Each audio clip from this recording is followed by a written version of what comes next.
Hey everybody, I'm Benny from Fluent in 3 Months with Lindsay from Lindsay Does Languages. And Lindsay's visiting me here in New York, so I wanted to talk to her about something else that I'm going to be hanging out with her for, and that is the Polyglot Events. And it's something we wanted to kind of talk about in today's video and give you guys an idea of what that involves and hopefully inspire you to check out one of them. So what's been your feel of these events that you've gone to so far?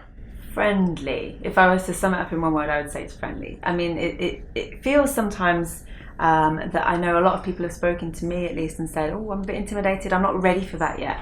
Well, you're ready, you know, just because if it has polyglot in the name, it doesn't mean that you have to speak 17 languages to go. You're all completely welcome if you love languages. That's it really, isn't it? It's language lovers, people that love languages, learning about languages, then these events are for you. Exactly. And it's kind of like conference themed, where you have some people giving talks about multiple interesting subjects that are in the space of language learning.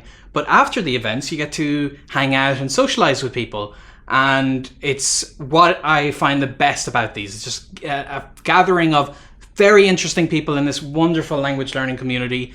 And as Lindsay says, it's not something you have to ever think that you have to be a polyglot. And if the word polyglot is in a title, then it's also for aspiring polyglots. So always keep that in mind.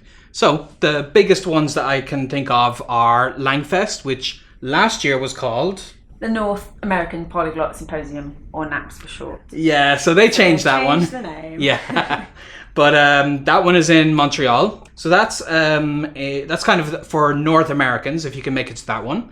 And then the other two that tend to be in Europe most of the time would be the Polyglot Gathering, which has been mostly in Berlin but moved to Bratislava this year, and I think we'll soon know where it's going to be next year, for 2018. And the Polyglot Conference as well, which this year in October is going to be in Iceland. Yeah, so there's still time to sign up for that one if you guys want to come hang out with some polyglots in just a couple of months. And for those events, it's the same kind of group of people. They each have their unique aspects. They're run by different people, but I enjoy going to every single one of them. I think it's mostly if the timing and the location works, I would highly recommend that you try to check those out. Okay, so that's kind of the first thing, is those 3 conferences, but there are other ways you can meet other passionate language learners. So like, what would you say? I would say there's a few other events that are kind of a different sort of thing, like sort of expo based. There's Language Show Live in the UK, which is in October in London, and I think March time in Scotland as well now. There's sort of booths there, you can meet people, there's things about TEFL for graduates, that sort of stuff.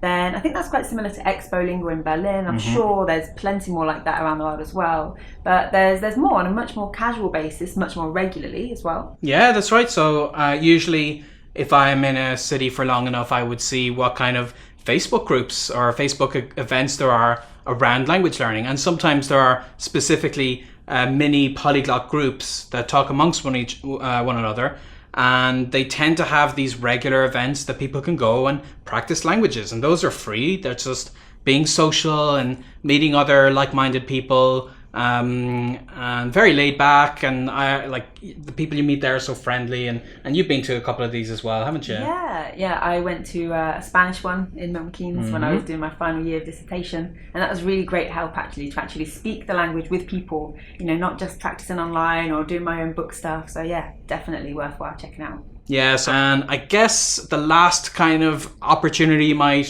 think of that comes to mind, at least to me, would be the Esperanto events. So even if you're not crazy about the idea of learning Esperanto, I would still dabble in it for a couple of weeks, just because it's very easy anyway.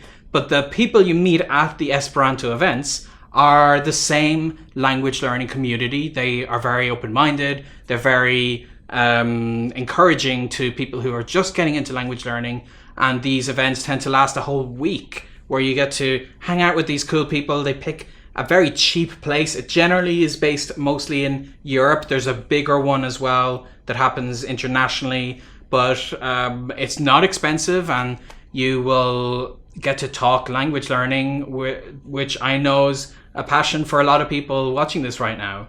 So I would definitely recommend you check that out. And so I'm going to have as many links as I can to all of these events in the doobly-doo below. And otherwise, I appreciate Lindsay coming on my channel again to talk about this. And you can click around her to subscribe to her channel for sure. And otherwise, make sure to subscribe to mine. And yeah, thanks for watching, everybody. And I hope I will see you at one of these events. See you there. Happy language learning.